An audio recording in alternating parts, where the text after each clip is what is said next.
नमस्कार, स्वागत है आपका अपने परिवार हिम रक्षक चैनल पर। आशा करती हूँ कि आप सभी लोग अच्छे होंगे। तो आज का मॉक टेस्ट पेपर है हिंदी ग्रामर के ऊपर।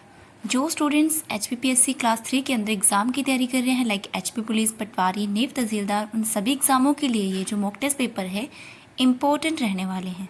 तो स्टार्ट करते हैं फर्स्ट क्वेश्चन से। फर्स्ट क्वेश्चन है, पवन का संधि विच्छेद क्या है? तो पवन का संधि विच्छेद आपको बताना है। ऑप्शंस देखिए और बताइए पवन का संधि विच्छेद क्या है। तो यहाँ पर जो करेक्ट आंसर है वह है ऑप्शन नंबर सी, पो जमा अन जो है यहाँ पे पवन का संधि विच्छेद है। इसमें अगर पूछी जाए कि कौन सी संधि है, यण संधि है, गुण संधि है या फिर अयादी संधि है, तो आपने याद रखना है यहाँ पर अयादी संधि है। कौन सी संधि है? अयादी। ठीक है, पवन में अयादी संधि है। संधि विच्छेद इस प्रकार से और अयादी संधि है। नेक्स्ट देखते हैं क्वेश्चन नंबर 2। भारतीय की बुरी दशा देखकर गांधी जी का मन द्रवित हो गया। रेखांकित वाक्यांश के लिए एक शब्द का चयन कीजिए। तो बताइए, बुरी आदत का आपने बताना है। तो यहाँ पर जो ऑप्शंस है आपको बताना है देख के कि कौन सा आंसर जो है इसका करेक्ट है। तो यहाँ पर ऑप्शन नंबर सी जो है दुर्दशा बिल्कुल करेक्ट आंसर है। नेक्स्ट देखते हैं क्वेश्चन नंबर 3। न 3 में न 13 में का अर्थ है। तो आपने क्वेश्चन नंबर 3 का आंसर बताना है। ऑप्शन देखिए और बताइए क्वेश्चन नंबर 3 का क्या आंसर होगा। तो यहाँ पर क्वेश्चन नंबर 3 का जो राइट आंसर है वह है ऑप्शन नंबर डी, किसी काम का ना होना, यानी कि निकम्मा होना। अगर ऑप्शन में आपको महत्वहीन दिखे तो वहाँ पर भी आप टिक कर सकते हैं। ठीक है, निकम्मा हो तो वहाँ पर भी आप टिक कर सकते हैं। नेक्स्ट देखते हैं क्वेश्चन नंबर 4। साक्षात संकेतित कहते हैं तो किसे कहते हैं? ऑप्शन देखिए और बताइए इसका आंसर क्या होगा। तो क्वेश्चन नंबर 4 का जो राइट आंसर है वह है ऑप्शन नंबर ए, अविदा को। ठीक है, साक्षात संकेतित का अर्थ क्या होता है? तो आपने याद रखना है शब्द का मुख्य अर्थ। शब्द का मुख्य अर्थ इसका अर्थ होता है। ठीक है, और जिसे अविधा शक्ति के नाम से जाना जाता है। ठीक है, नेक्स्ट देखते हैं क्वेश्चन नंबर 5। वघेली बोली का संबंध किस उपभाषा से है? तो किस उपभाषा से है? राजस्थानी, पूर्वी हिंदी, बिहारी या पश्चिमी हिंदी? तो ऑप्शंस देखिए, बताइए इसका आंसर क्या होगा। तो क्वेश्चन नंबर 5 का जो राइट आंसर है वह है ऑप्शन नंबर बी, पूर्वी हिंदी। नेक्स्ट देखते हैं क्वेश्चन नंबर 6। क्षवर्ण किसके योग से बना है? तो क्षवर्ण किसके योग से बना है? ऑप्शन देखिए और बताइए। ये संयुक्त वर्ण है। तो ऑप्शन देखिए, बताइए इसका क्या आंसर होगा। तो यहाँ पर जो करेक्ट आंसर है वो है ऑप्शन नंबर ए। ठीक है, क जमा श। क के नीचे हलन का आपने ध्यान रखना है, ये जरूर होना चाहिए। ठीक है, ऑप्शन नंबर ए यहाँ पे करेक्ट है। और संयुक्त वर्ण जो होते हैं वह 4 प्रकार के होते हैं, उनमें से एक क्ष है। ठीक है, नेक्स्ट क्वेश्चन नंबर 7 देखते हैं। तो 7 क्वेश्चन है, जहाँ आत्मीयता हो वहाँ विचार विनिमय में औपचारिकता नहीं होती। तो आपने बताना है यहाँ पे औपचारिकता जो है गलत लिखा गया है। आपने ऑप्शंस को देख के बताना है 7 क्वेश्चन का जो औपचारिकता है वह किस प्रकार से लिखा जाता है।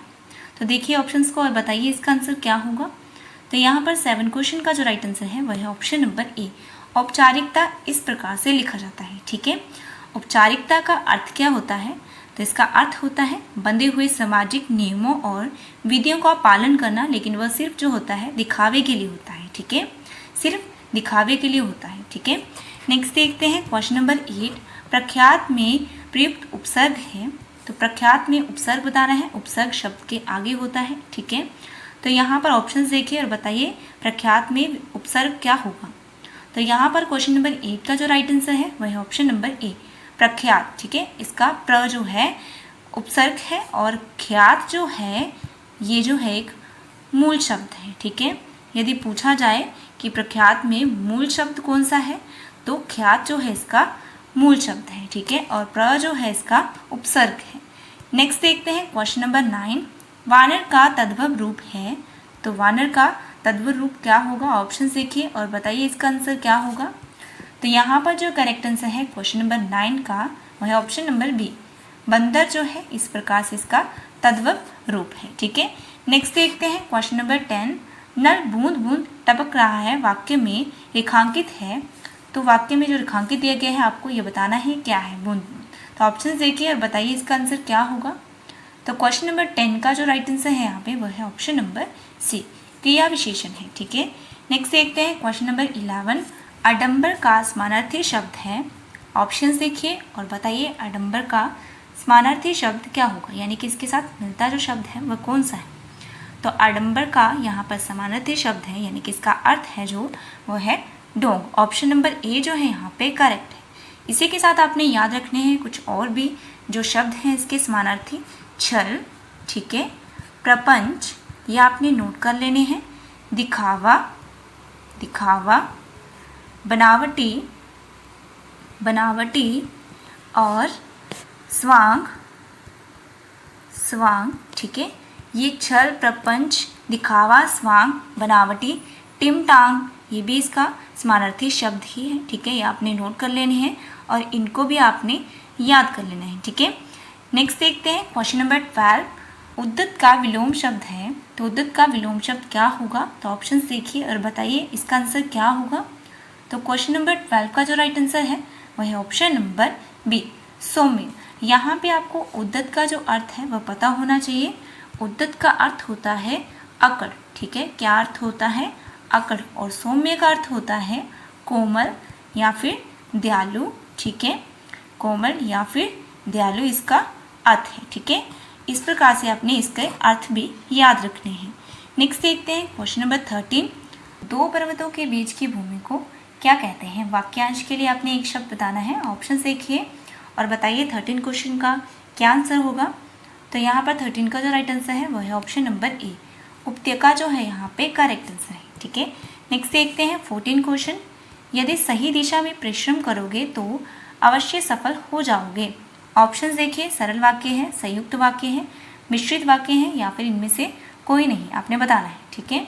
तो बताइए इनमें से कौन सा इसका करेक्ट आंसर है 14 क्वेश्चन का। तो यहाँ पर जो करेक्ट आंसर है वह है ऑप्शन नंबर सी, मिश्रित वाक्य है, ठीक है। नेक्स्ट देखते हैं क्वेश्चन नंबर 15। किसी वस्तु का आवश्यकता से कम होना के लिए सही मुहावरा है। तो आपने मुहावरा बताना है जो इसका सही है, किसी वस्तु का आवश्यकता से कम होना। ऑप्शंस देखिए और बताइए इसका मुहावरा कौन सा है। तो 15 क्वेश्चन का जो राइट आंसर है वह है ऑप्शन नंबर बी, ऊंट के मुंह में जीरा। इसका अर्थ है किसी वस्तु का आवश्यकता से कम होना, ठीक है। नेक्स्ट क्वेश्चन देखते हैं क्वेश्चन नंबर 16। पर उपदेश कुशल बहुतेरे का अर्थ है। तो आपने इसका अर्थ बताना है। ऑप्शन देखिए और बताइए इसका आंसर क्या होगा। क्वेश्चन नंबर 16 का जो राइट आंसर है यहाँ पे वह है ऑप्शन नंबर बी, दूसरों को उपदेश देना आसान है परंतु उसी उपदेश के अनुरूप स्वयं कार्य करना अत्यंत कठिन होता है। ऑप्शन नंबर बी जो है यहाँ पे करेक्ट है। नेक्स्ट देखते हैं क्वेश्चन नंबर 17। श्रृंगार रस का स्थायी भाव क्या है। तो इसका स्थायी भाव आपने बताना है। ऑप्शन देखिए और बताइए 17 क्वेश्चन का क्या आंसर होगा। तो यहाँ पर जो करेक्ट आंसर है वह है ऑप्शन नंबर डी, रति जो है श्रृंगार रस का स्थायी भाव है। नेक्स्ट 18 क्वेश्चन देखते हैं। 18 क्वेश्चन है, किसको पुकारे यहाँ रोकर अरण्य बीच, चाहे जो करो शरण्य शरण तिहारे हैं। प्रस्तुत पंक्तियों में कौन सा छंद है। ऑप्शन देखिए और बताइए इसका क्या आंसर होगा। डी ऑप्शन में घनाक्षरी है, तो बताइए इसमें कौन सा इसका करेक्ट आंसर है। तो 18 क्वेश्चन का जो राइट आंसर है वह है ऑप्शन नंबर डी, घनाक्षरी जो है यहाँ पे करेक्ट आंसर है। नेक्स्ट देखते हैं 19 क्वेश्चन। उसी तपस्वी से लंबे थे देवदार दो चार खड़े। इस पंक्ति में कौन सा अलंकार है आपको बताना है। अलंकार कौन सा है। ऑप्शंस देखिए और बताइए 19 क्वेश्चन का क्या आंसर होगा। तो यहाँ पर 19 क्वेश्चन का जो राइट आंसर है वह है ऑप्शन नंबर बी, प्रतीप जो है यहाँ पे अलंकार है। नेक्स्ट देखते हैं 20 क्वेश्चन। वैभव को उस विद्यालय में इम्तिहान लेने वाला बनकर जाना है। रेखांकित वाक्यांश के लिए एक शब्द का चयन कीजिए। बताइए यहाँ पर एक शब्द कौन सा होगा। ऑप्शन देखिए और बताइए इसका क्या आंसर होगा। 20 क्वेश्चन का जो राइट आंसर है वह है ऑप्शन नंबर बी, प्रशिक्षक, ठीक है। नेक्स्ट है आपका होमवर्क। भानुदय में प्रयुक्त संधि का नाम है, आपको संधि बतानी है इसमें कौन सी है, ठीक है। तो स्टूडेंट्स आज 20 क्वेश्चन जो है हमारे फिनिश होते हैं और 20 में से आपके कितने मार्क्स आए हैं आपने मुझे कमेंट सेक्शन में मार्क्स ज़रूर सेंड करने हैं और होमवर्क भी ज़रूर सेंड करना है, ठीक है। यदि वीडियो पसंद आई हो वीडियो को लाइक करें, कमेंट करें और ज़्यादा से ज़्यादा शेयर करें। चैनल को सब्सक्राइब करना ना भूलें क्योंकि हिमरक्षक चैनल पर आपको मॉक टेस्ट पेपर मिलने वाले हैं। तो मिलते हैं नेक्स्ट वीडियो के साथ। धन्यवाद।